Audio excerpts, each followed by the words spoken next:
La Chambre de commerce de Libreville a vibré ce 11 avril 2026 au rythme de la cérémonie de clôture de la deuxième édition du Salon du livre de jeunesse organisée par l'Association pour la promotion du livre et des arts, en abrégé APLA, autour du thème « Lire le monde de demain » avec le Cameroun comme pays à l'honneur.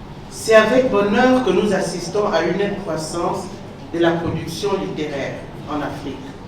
La tenue de ce salon doit constituer une opportunité pour préconiser des solutions pour une politique nationale de la prise en compte du livre, allant de l'institution des structures favorables à la création littéraire.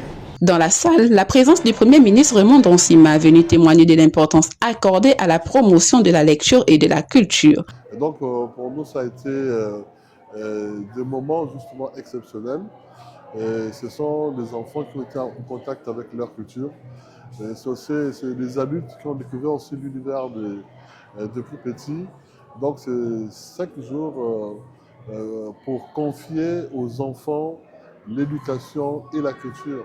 Après 5 jours d'échange entre écrivains, jeunes lecteurs et acteurs du livre, la dernière journée a été marquée par plusieurs temps forts, allant des animations et surtout la finale du concours de lecture Justine Minsa très attendue.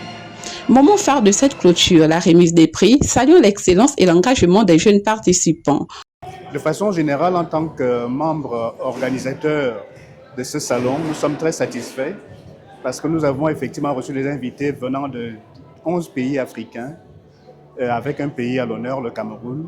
Disons qu'il y a eu un concours de lecture qui est adressé aux élèves de l'école primaire et un concours d'écriture adressé aux élèves des lycées. Autre instant marquant, la remise officielle du Grand Prix Sylvie 2024 à Sylvine Sam, distinction reçue du Cameroun, pays invité d'honneur. Ce prix me réjouit, je suis bien heureuse de l'avoir parce que effectivement, lors du premier salon en 2024 de l'industrie du livre au Cameroun, j'y étais et compte tenu que mon vol était pour très tôt le matin, je n'ai pas pu assister au gala. C'est pour ça que je reçois ce prix aujourd'hui avec toute la joie et la fierté de porter haut le livre gabonais et de porter encore haut le livre africain. C'est aussi pour moi une occasion de remercier mes autorités parce que depuis quelques années, elles m'ont décerné plusieurs médailles. Donc je remercie tout le monde et je rends grâce à Dieu. La cérémonie s'est achevée dans une ambiance conviviale, marquant la fin de 5 jours riches en apprentissage, en découvertes et en passion autour du livre.